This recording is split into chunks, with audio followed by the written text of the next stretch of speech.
vais parler aujourd'hui. Qu'est-ce qui va nous faire partir dans ce nouveau départ? C'est un nouveau départ. La Bible dit, vous aurez des tribulations, mais prenez courage, j'ai vaincu le monde.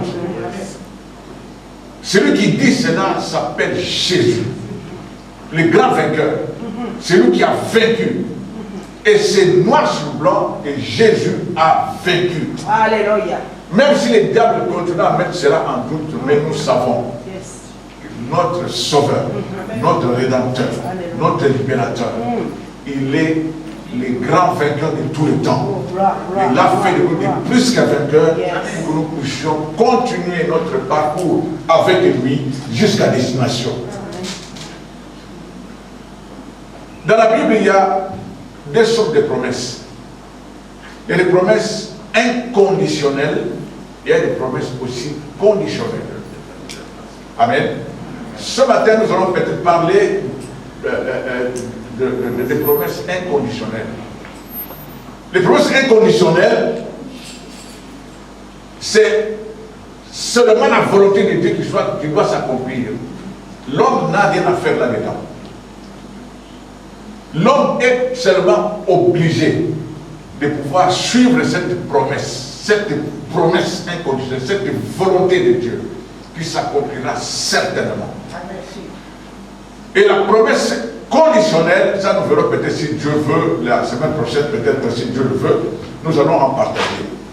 Donc les promesses inconditionnelles ne dépendent jamais des actions des gens, ne dépendent jamais ni de la volonté du diable, qui n'a rien à faire quand Dieu décide. Parce que la fidélité de Dieu est liée à sa personne. La Bible dit, même si nous sommes devenus infidèles, lui, il reste fidèle parce qu'il ne peut pas se renier lui-même. Il tient, quand Dieu promet, il met là dans la promesse, il met son nom, il met sa dignité, il met sa puissance, il met sa volonté, il met tout ce qui est en lui dans cette promesse. Il y a un texte que nous allons lire ce matin, mais avant de lire, je peux vous dire que quand il y a eu le déluge, l'eau a englouti la terre tout entière. Mais alors, à la fin du déluge, Dieu a fait une promesse à Noé. Dieu lui a promis. Dieu dit, je ne détruirai plus la terre. Il n'y aura plus un déluge. Pour que vous puissiez savoir que c'est moi qui l'ai dit, je mets l'arc-en-ciel. Bien aimé, quand je regarde l'arc-en-ciel, moi je ne le regarde pas comme le monde. Moi je regarde selon la parole. Que je crois déjà quand je regarde, ça c'est vrai que Dieu existe. Ça fait combien d'années que l'arc-en-ciel est là? C'est depuis l'an 600 que l'arc-en-ciel est là. Et depuis que Dieu l'a placé, l'arc-en-ciel est là. Pour nous faire voir, pour nous faire croire, pour nous amener à croire que nous avons un Dieu qui dit un mot, la chose arrive. Alléluia. Qui ordonne la chose existe. Yes, il a ordonné à l'arc-en-ciel de se mettre là. L'arc-en-ciel est là. C'était une promesse inconditionnelle. Ça ne dépendait pas de Noé. Ça dépendait de Dieu lui-même. Dans cette promesse, il a mis sa parole. Il a mis sa dignité. Il a mis tout ce qu'il est. Il a mis ce qu'il fait. Bien aimé, il n'y aura rien de nouveau sur cette terre des hommes parce que ce que nous allons vivre a déjà été préparé par Dieu depuis longtemps. Alors il y a un texte que nous allons lire dans 2 Rois chapitre 7, un texte qui va nous amener à comprendre, et de là je sortirai cet élément qui nous empêche quelquefois de continuer à croire, de continuer à aller de l'avant. 2 Rois chapitre 7, nous allons lire le premier verset et le deuxième verset. Je lis pour la gloire de notre Seigneur Jésus-Christ, 2 Rois chapitre 7, verset 1 et verset 2. Élisée dit, écoutez la parole de l'Éternel. Ainsi parle l'Éternel. Demain à 7 heures, on aura une mesure de fleur de farine pour un cycle et 2 mesures d'orge pour un cycle à la porte de Samarie. L'officier sur la main duquel s'appuyait le roi répondit à l'homme de Dieu. Quand l'Éternel fera des fenêtres au ciel, pareille chose arrivera-t-elle? Et Élisée dit, tu le verras de tes yeux, mais tu n'en mangeras point. Amen. Amen. Comme je l'ai dit tout à l'heure,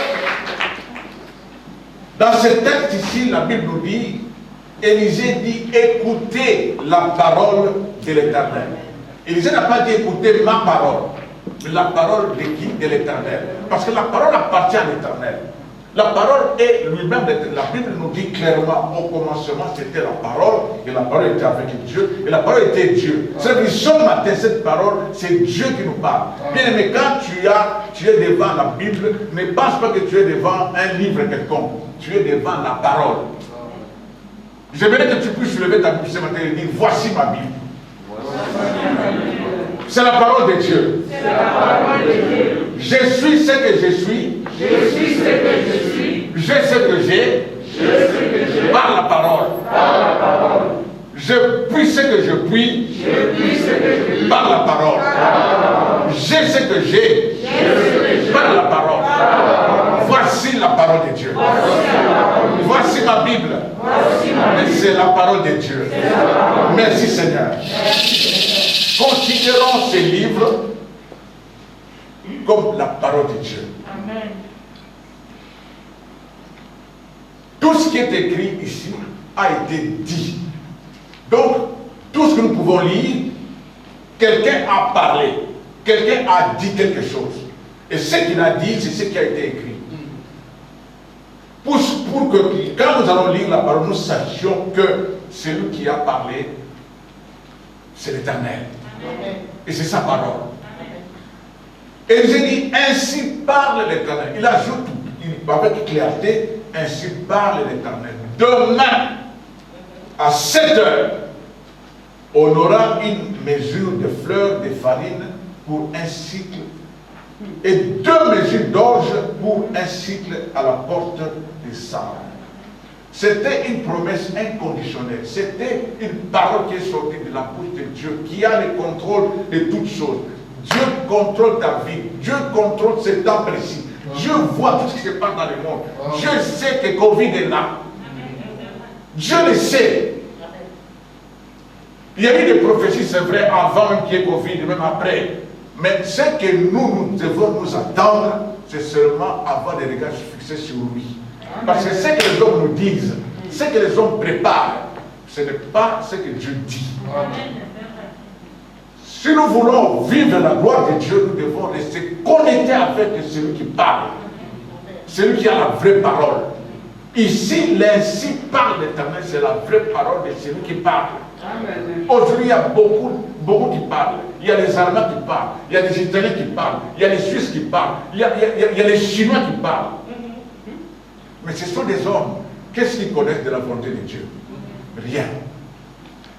Nous qui connaissons Dieu, nous devons nous aligner derrière Dieu et rester dans l'ainsi parle l'Éternel. Il a dit demain à 7 heures.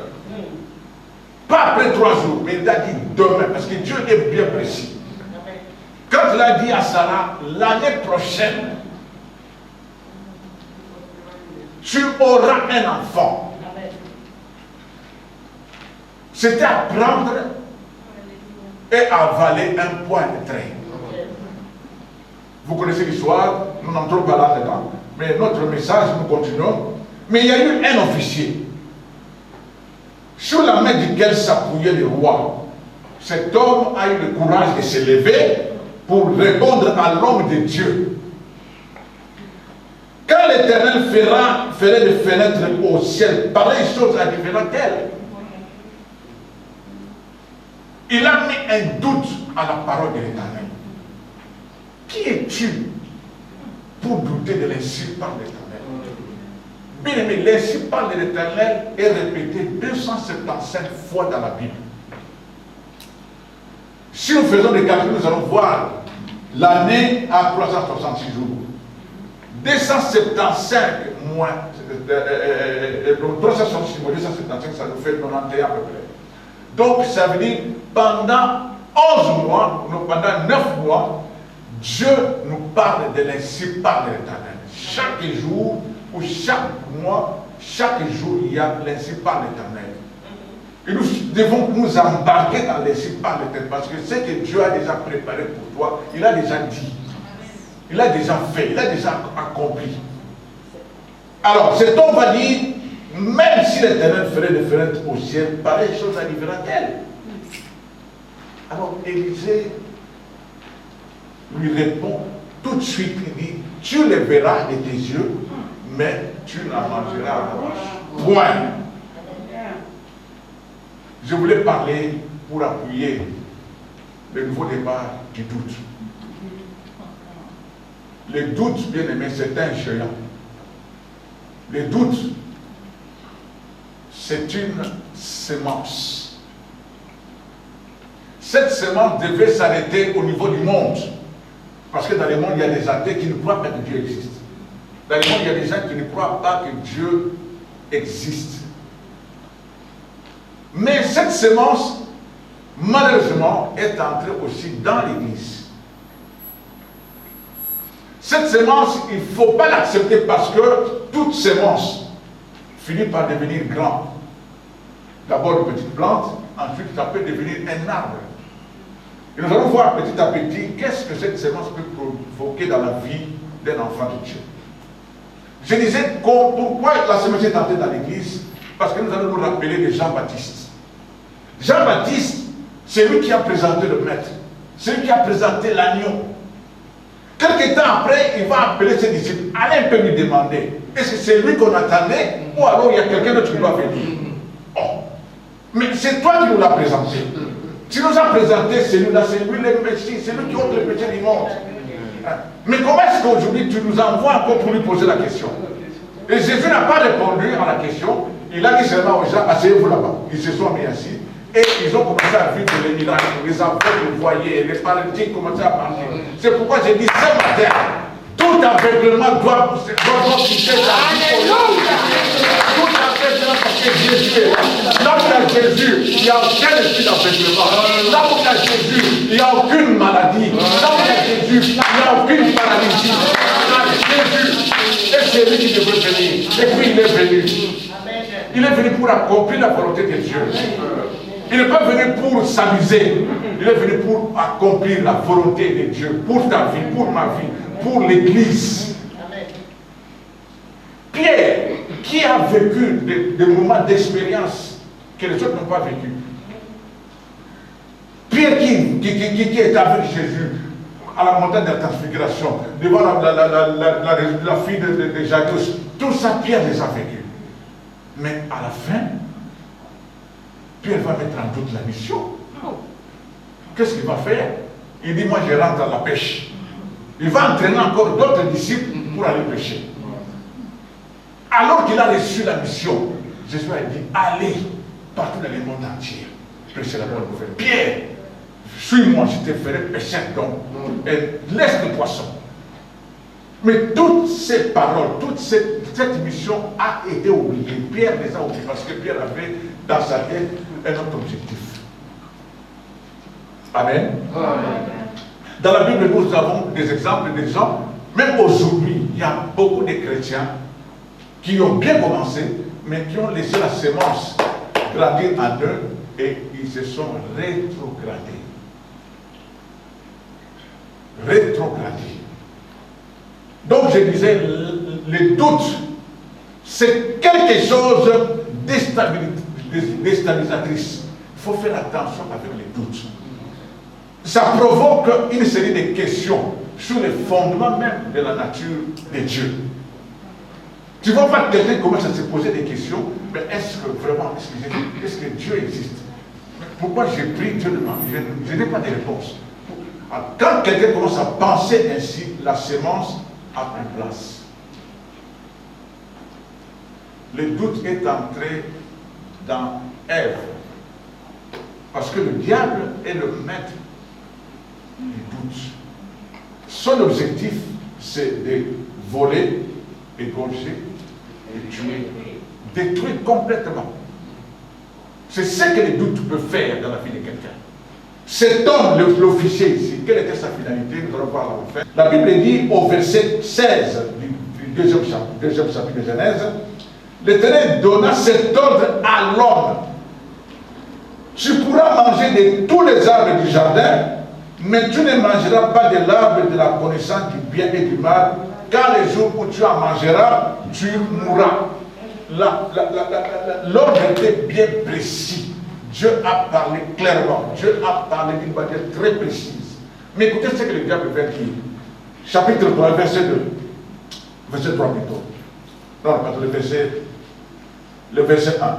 Le serpent était le plus rusé de tous les animaux des champs que l'Éternel Dieu avait fait. Il dit à la femme, Dieu a-t-il réellement dit, Dieu a-t-il réellement dit, vous ne mangerez pas de tous les arbres du jardin? Vous voyez comment le diable a contourné la vérité. La vérité ne sera vérité dans ma vie et dans ta vie. Au nom de Jésus. C'est pour cela qu'il ne faut pas accepter les doutes. Qu'est-ce qui s'est passé? La sémence a été plantée dans le cœur d'Ève. Quand la sémence est plantée, la fin, c'est tout perdre. Adam et Ève ont tout perdu. Ils sont morts spirituellement. Ils sont restés des hommes ou des créatures normales. Donc, retenez bien que le doute, c'est une sémence. Deuxièmement, cet officier a laissé le doute entrer en lui. Et le doute l'a entraîné à la mort. Troisièmement, le doute apporte l'étouffement. Quand quelqu'un est étouffé, la fin c'est quoi? La fin, ça va être la mort. S'il n'est pas réanimé tout de suite. Le doute, quand il arrive, il commence à te voler petit à petit, parce que l'arbre continue, la semence continue à grandir, et l'étouffement vient. Quand l'étouffement vient, il apporte, il te conduit même à douter de l'existence de Dieu. Parce que tu es devenu distrait. Soit tu penses à ton étouffement, soit tu penses à la parole. Mais tellement que la sémence continue à grandir, à produire des branches, et finalement, c'est la mort. Troisièmement, nous devons retenir, les doutes créent l'insécurité. Là où il y a les doutes, la personne est dans l'insécurité totale. Il ne sait pas ce qui va lui arriver. Il a même peur de sortir parce qu'il est dans l'insécurité. Même pour venir dans l'église, ça devient un problème. Si tu vois quelqu'un dormir, il faut le boucher. Les diables ne veulent pas vous pousser écouter cette parole. L'insécurité conduit à la peur. Alors, il freine quoi? Il freine un autre cheminement. Quand la peur est là, même pour venir à l'église, ça devient un problème. Et tu commences à éviter des frères, tu commences à éviter des sœurs, parce qu'ils vont te parler de la vérité. Quatrièmement, nous devons savoir que les doutes nous privent également la joie. Quand les doutes est là, c'est pour nous voler la joie. Alors que le Saint-Esprit est là, premièrement pour nous produire la joie. Là où il y a la joie, il y a la paix. Parce que Jésus a dit, il savait, quand il a parlé à ses disciples, je veux partir, je veux mourir, mais dans 3 jours, détruisez cette maison, détruisez cette table, dans 3 jours, je veux le rebâtir. Il n'avait pas compris ce langage-là. Mais quand il avait dit clairement que ces hommes que vous voyez autour de nous, ils vont me faire tuer, ils vont m'arrêter. La peur a gagné leur esprit. Mais Jésus leur dit que vos cœurs ne se troublent point. Croyez en Dieu, croyez en moi. Vous voulez croire aux hommes ou vous voulez croire en Dieu? Que vos cœurs ne se trouvent pas. Et puis il va ajouter, je vous laisse ma paix, je vous donne ma paix à moi. Vous voyez, depuis que je suis avec vous, malgré les attaques, malgré les embûches, mais j'ai gardé ma paix parce que j'avais un objectif à atteindre. Un enfant de Dieu a un objectif à atteindre. Vous aurez des tribulations, il les a prévenus, mais prenez courage. C'est temps précis que nous sommes en train de passer, c'est un temps de tribulation. Beaucoup de chrétiens même qui sont morts, mais ça ce n'est pas un problème pour Dieu. Il est souverain, il fait ce qu'il fait, il veut ce qu'il veut.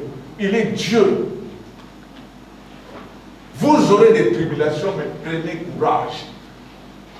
Dans Ésaïe, je crois, il dit, ne pensez plus aux événements passés. Ne considérez plus ce qui est ancien. Voici, je veux faire quelque chose de nouveau. Quels sont les événements passés? Qu'est-ce qui est ancien? Même ce qui s'est passé hier dans ta vie devient ancien. Parce qu'aujourd'hui, c'est un autre jour. Aujourd'hui, c'est le jour que l'Éternel a fait. Ça peut être pour nous une journée de joie. Nous devons nous réjouir. La Bible dit, réjouissez-vous tous les jours. Réjouissez-vous toujours. Soyez toujours dans la joie. C'est vrai, il y a des situations, hein, quelqu'un peut dire, mais pasteur, tu ne connais pas ce que moi je travaille comme situation. C'est vrai. Même si je ne connais pas, mais Dieu qui est au-dessus connaît. La Bible dit clairement, qu'est-ce qui arrive sans que Dieu puisse le permettre? Mais c'est lui qui connaît. Même si moi je ne connais rien, même si je connaissais, je ne peux rien faire. Je peux peut-être prier, je peux peut-être soutenir, mais lui, c'est lui qui sait.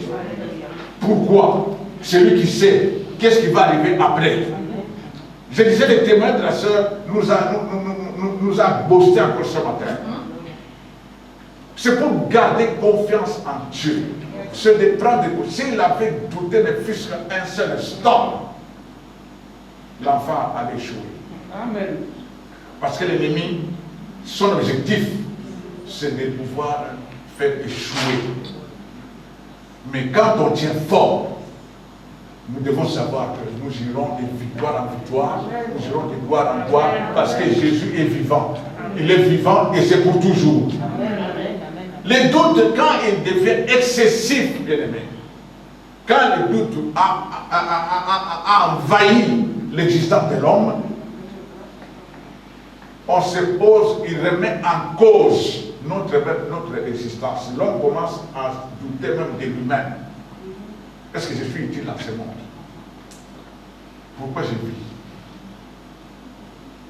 Je ne peux pas entrer dans les détails dans ce domaine-là parce qu'il y a beaucoup de questions qui se posent dans la vie des chrétiens aujourd'hui, qui voient des âges passés, qui voient les études ne se terminent pas, qui voient qu'il n'a pas de travail, alors qu'il a fait des prières, des jeûnes et des jeûnes. Mais sache que Dieu est un Dieu de temps et de circonstances. Dieu est fidèle. Sa fidélité, c'est pour toujours. La Bible dit sa fidélité monte jusqu'au nuit. Amen. Amen. Qu'est-ce qui nous fait douter?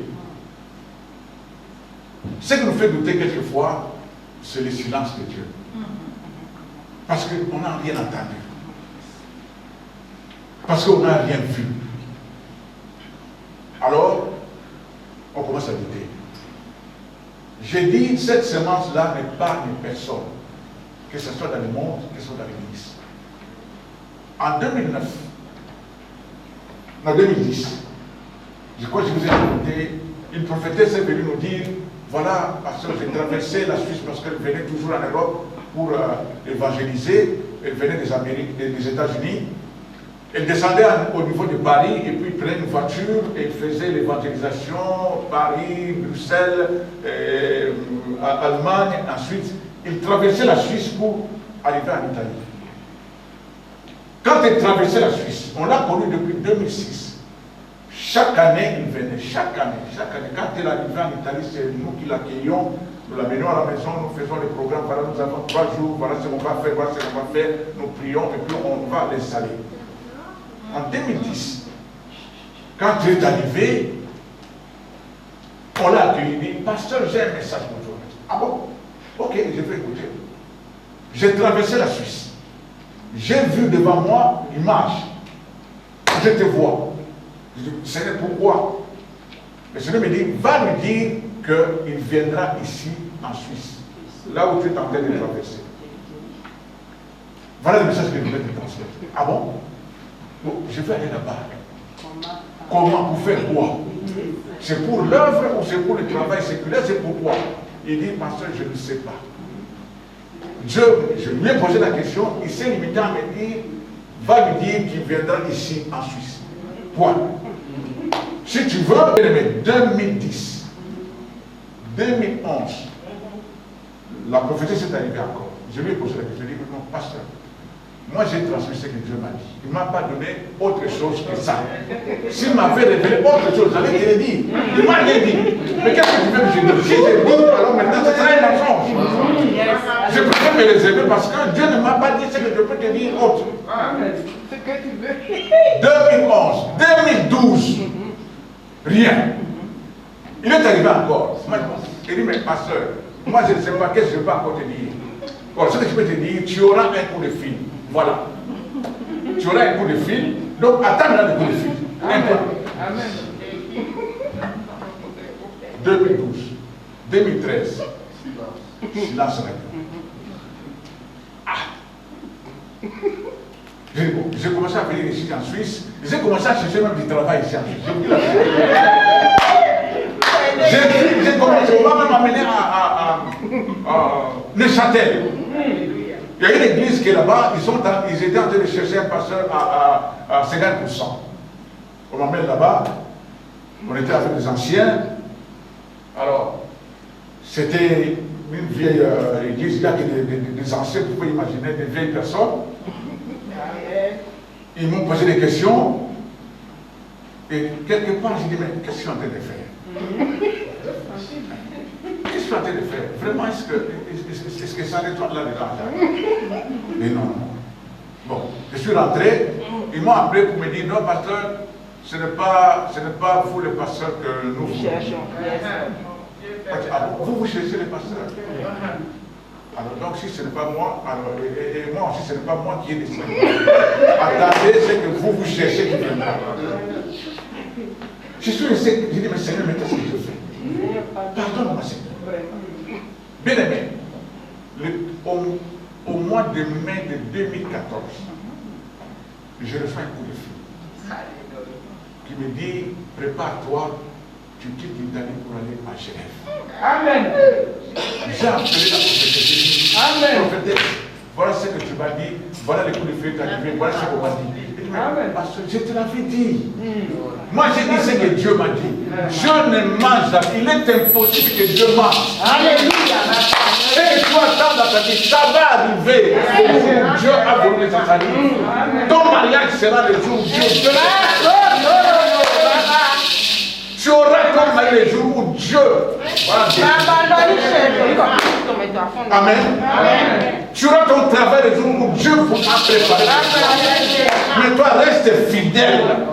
Crois à la parole. Crois à ce qui est sorti de sa bouche. Crois à l'ainsi dit l'Éternel. Crois à l'ainsi par l'Éternel. C'est une parole de feu. C'est une parole dangereuse. Dieu est Dieu. Cet homme a douté de ce que Dieu avait dit. Dieu a voulu un nouveau départ pour son peuple. Il dit, demain à la même heure, les situations vont changer. Il fallait accepter, il fallait entrer dans ce projet-là. Le projet de Dieu, c'est un meilleur des projets qui existent dans le monde. Aujourd'hui, le monde entier, les hommes d'État font des projets. Mais quelquefois, je regarde et je dis, ah bon, en 2050, vous allez vivre ceci. Moi, je ne pense pas. Parce que Dieu est celui qui est le maître des temps et des circonstances. Et celui qui connaît des projets qu'il a formulés pour nous. Ça, ce sont vos projets. Mais pour moi, pour l'Église, nous sommes dans les projets de Dieu. Amen. 2014, le message est arrivé. Je me suis réparti. Si je suis là aujourd'hui, ce n'était pas voulu. Je n'ai pas demandé à Dieu. Je n'avais aucune idée. Même pas une seconde que je pouvais venir ici, que je serais ici. Là où je suis, c'est là où Dieu a voulu que je sois. Enfin, là où tu es, c'est là où Dieu a voulu que tu sois. Tu es là où tu es, c'est parce que Dieu a voulu que tu sois. Maman Angélina, Dieu a voulu qu'elle soit là et que l'enfant soit là-bas. Elle a connexion avec le Dieu d'Abraham, c'est la meilleure des connexions. Démontrer sa fidélité envers ses dieux. Il n'abandonne jamais. Dieu avait déjà dit, je t'abandonnerai point, je te laisserai point. Alors qui peut changer cela? Personne. Qui peut changer? Personne. Le silence met un doute. Crée un doute. Jérémie le prophète a pleuré. Finalement, il s'est posé des questions. Mais mon Dieu, éternel, c'est toi qui m'as parlé en disant, tu m'as connu quand j'étais dans le sein de ma mère, tu me connaissais. Tu avais tout préparé pour moi. Mais voilà ce que je suis en train de vivre aujourd'hui. Il se plaint, il se plaint, il se plaint. Dans Jérémie 15, qu'est-ce que la Bible dit? Finalement, il va parler, Dieu va lui répondre. Lisons Jérémie 15.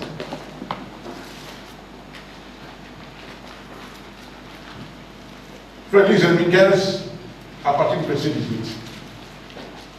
Je me suis rappelé que message du docteur, pourquoi ma souffrance est-elle continuelle? Pourquoi ma plaie est-elle douloureuse et ne veut-elle pas se guérir? Là aussi, les prophètes continuent à se poser des questions parce qu'il y avait un silence. Mais le silence de Dieu ne veut pas dire refus. Amen. 18 jusqu'à 21. Je lis pour la gloire de notre Seigneur Jésus-Christ. Jérémie chapitre 15, verset 18 jusqu'au verset 21. Pourquoi ma souffrance est-elle continuelle? Pourquoi ma plaie est-elle douloureuse et ne veut-elle pas se guérir? Serais-tu pour moi comme une source trompeuse, comme une eau dont on n'est pas sûr? C'est pourquoi ainsi parle l'Éternel. Si tu te rattaches à moi, je te répondrai et tu te tiendras devant moi. Si tu sépares ce qui est précieux de ce qui est vil, tu seras comme ma bouche. C'est à eux de venir à toi, mais ce n'est pas à toi de retourner vers eux. Arrête-toi là, mon frère. Amen. Vous voyez, Jérémie est en train de se plaindre. Il a même oublié que Dieu lui avait dit, quand j'étais choisi depuis que tu étais dans les seins de ta mère, j'étais déjà établi. Ce que Dieu avait dit, qui pouvait changer? Dieu avait dit, la postérité de la femme viendra écraser la tête du serpent. Les prophéties ont même donné le lieu où cette postérité devait naître, à Bethléem. Personne ne pouvait changer ça. Parce que c'est un mystère caché. Ce que Dieu a promis pour toi, c'est un mystère caché. Que personne ne peut changer. Jusqu'au jour où Dieu va se révéler. Jérémie se plaint. Écoutez la promesse de Dieu maintenant. Au verset 19, Dieu dit, c'est pourquoi ainsi parle l'Éternel. Quand Dieu utilise l'ainsi parle l'Éternel, cela veut dire c'est un message de feu. C'est un message qui doit bouleverser les choses, qui doit transformer les choses. Il lui dit quoi? Si tu te rattaches à moi, ça veut dire tu étais attaché à moi mais tu t'es perdu. Je te demande de te rattacher. Je dis à quelqu'un ce matin, rattache-toi à Dieu. Se rattacher, cela veut dire quoi? On était attaché, on s'est détaché. Maintenant Dieu demande, rattache-toi. Le monde a été détaché de Dieu. Quand Dieu a créé Adam et Ève, ils étaient attachés avec Dieu. Chaque soir, ils parlaient avec Dieu. Mais quand le péché est arrivé, ils se sont détachés. Parce que Dieu ne peut pas vivre là où il y a un péché, là où il y a un doute. Parce que le doute va étouffer même la parole. Mais comme la parole ne peut pas être étouffée, Dieu ne permet pas ça. Qu'est-ce qui arrive? C'est l'homme qui meurt. C'est ça l'objectif du diable. Dieu lui dit, si tu te rattaches à moi, je te répondrai. Alors là, je te répondrai. Là, tu m'entendras. Là, tu me connaîtras. Là, tu entendras ma parole. Si tu te rattaches à moi. Et puis, il dit encore, si tu ne sais pas ce qui est précieux de ce qui est vil. Maintenant, il faut que le Seigneur montre-moi ce qui est précieux. Mais j'ai une bonne nouvelle. Ce qui est précieux, ce qui est plus précieux, c'est d'abord la parole de Dieu. Alléluia. La parole la plus précieuse des choses que Dieu nous a laissées. Quand je dis à mes enfants, je dis, voilà ce que je vous ai donné. Je vous ai donné la parole de Dieu. Je n'ai rien à vous donner de ce monde. Parce que tout passera. Mais la parole ne passera point. Vous avez un héritage. La parole de Dieu. Donnez aux enfants qui connaissent Dieu. Ils ne vont pas regretter. Amen. Et Dieu dit, tu seras comme ma bouche. Tu seras comme ma bouche, ça veut dire quoi? Je parlerai au travers de toi. Tu seras ma bouche. Ce que je dirai, comme j'ai toujours dit, c'est ce qui va s'accomplir. Et il lui dit, attention, c'est à eux de revenir à toi, mais ce n'est pas toi à aller ou à retourner vers eux. Mais Dieu lui a fait une promesse conditionnelle ici. Pour que tu deviennes ma bouche, comme ma bouche, il faut que tu sépares ce qui est précieux et ce qui est vil. Il faut que tu te rattaches à moi. C'est ça l'unique condition. Promesse conditionnelle. Nous en parlerons peut-être si Dieu veut le dimanche, comme je l'ai dit. Et continue, je dis à ta place, mon frère, je te rendrai pour ce peuple comme une forte muraille. Ah! Une forte muraille. Et il ajoute, il dit, une forte muraille des reins, et ils te feront la guerre, mais ils ne te vaincront pas. Ils te feront la guerre. Voilà pourquoi même des chrétiens aujourd'hui, on lui fait la guerre, et il tombe, il vient pleurer, docteur, priez pour moi, priez pour moi. Parce qu'ils se sont détachés de Dieu. Mais celui qui est rattaché à Dieu, on te fera la guerre, ils ne te vaincront pas. Alléluia. Ils ne réussiront pas. Ils ont fait la guerre à maman. Ils ont fait la guerre jusqu'à la dernière minute, mais ils n'ont pas vaincu. Il fallait le voir maintenant quand il rentrait, comme les chiens qui rentrent avec sa queue entre les pattes, ils étaient en train de rentrer. Parce qu'il a été vaincu. Alléluia. Alléluia. Alléluia. Voilà ce qui fait que nous puissions avoir des doutes, les silences de Dieu. Mais Dieu est un Dieu qui parle. Il parle. La parole de Dieu, c'est Dieu qui parle. Je termine avec le psaume 13. Là, nous allons prier. Le psaume 13. L'homme de Dieu a douté. Nous allons voir la fin de sa pensée. Qu'est-ce qu'il a déclaré? Alors, à partir du premier verset, nous allons lire jusqu'au verset 6.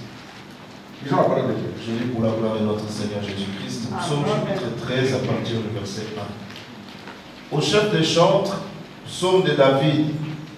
Jusqu'à quand, Éternel, m'oublieras-tu sans cesse? Jusqu'à quand me cacheras-tu ta face? Jusqu'à quand aurai-je des soucis dans mon âme et chaque jour des chagrins dans mon cœur? Jusqu'à quand mon ennemi s'élèvera-t-il contre moi? Stop. David oublie que Dieu l'avait choisi dans la maison de ses parents. David était l'homme selon le cœur de Dieu. David, malgré il avait péché, mais Dieu avait déjà juré. Dans la Bible, il dit, mentirais à David. Je ne changerai pas ce qui est sorti de ma bouche. Dieu est un Dieu qui ne change pas. Ce qui fait de lui Dieu, ce qu'il dit, c'est ce qui s'accomplit. Il est ce qu'il est et il a ce qu'il a. Qu'est-ce que Dieu a? Il a sa parole. Et sa parole lui fait de lui un Dieu. David ici met en doute. Jusqu'à quand? Continue mon frère. Verset 4. Regarde, réponds-moi, Éternel mon Dieu. Regarde, réponds-moi Seigneur. Qui peut forcer Dieu à lui répondre? Qui est au-dessus de lui pour dire, alors Dieu, alors je te donne, alors réponds à cette femme, réponds à cette soeur. Qui est celui-là qui peut oser? Continue mon frère. Donne à mes yeux la clarté, afin que je ne m'endorme pas du sommeil de la mort. Il craignait même le sommeil de la mort. Mais qui t'a dit? Qui t'a dit que Jésus est venu pour donner la mort? Jésus est venu pour donner la vie. Les 4 lépreux, je fais une parenthèse, ils ont dit nous allons là-bas. Si nous mourons, nous mourrons. Si nous mourons, mais Dieu n'a pas parlé de la mort. Dieu a dit demain à 7 heures, vous verrez, il y aura ceci et cela. Il n'a pas dit allez là-bas, ceux qui vont mourir, ceux qui vont vivre. Non. Continue mon frère.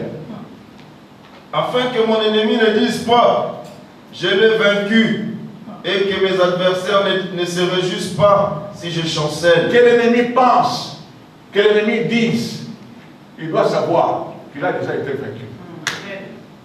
Bien aimé, le diable est déjà par terre parce que Jésus a dit à ses disciples, j'ai vu le diable tomber comme une cible. Depuis qu'il est tombé, qu'il a réglé. Tu dois le considérer comme tombé. Il est par terre. Tout ce qu'il fait là, c'est un serpent. La tête est écrasée, qui fait bouger seulement la queue. Parce que la queue meurt difficilement. Meurt après. Mais la tête est déjà écrasée. Quand vous coupez la tête d'une poule, vous voyez que c'est fini, mais le corps continue à bouger. Alors, il va me dire que mes adversaires ne se réjouissent pas. Qui t'a dit que les adversaires peuvent se réjouir? Si les adversaires, c'est nous qui leur donnons l'occasion de se réjouir. Mais alors que nous ne pouvons pas leur donner l'occasion. Parce qu'ils savent qui nous sommes et qui est avec nous. Amen. Alors il va revenir maintenant, le verset 6. Verset 6. Moi j'ai confiance en ta bonté. J'ai de l'allégresse dans le cœur à cause de ton salut. Je chante à l'Éternel car il m'a fait du bien. Alléluia. Amen. Est-ce que celui qui se plaint du premier verset jusqu'au verset 5, qu'est-ce qui lui a piqué pour qu'il puisse changer la vie? Qu'est-ce qui lui a piqué pour qu'il puisse dire non, moi qui se plaint? Non Seigneur, j'ai confiance en ta bonté, j'ai confiance en ta fidélité, j'ai confiance en ton amour, j'ai de l'allégresse dans le cœur. C'est pourquoi ce matin, je veux dire à quelqu'un, ce matin tu te lèves, tu dis Seigneur, j'ai confiance. J'ai confiance. J'ai confiance. Déjà là où je me tiens, je vais te chanter un chant nouveau. C'est ça le chant du nouveau départ. C'est ça le comportement du nouveau départ. Je invite le peuple de Dieu à se lever. Commencez à parler à Dieu. Commencez à répondre à Dieu. Je sais qu'il y a quelqu'un qui a fait des doutes. Ce message sûrement a créé, a sauvé. Ce message a libéré quelqu'un.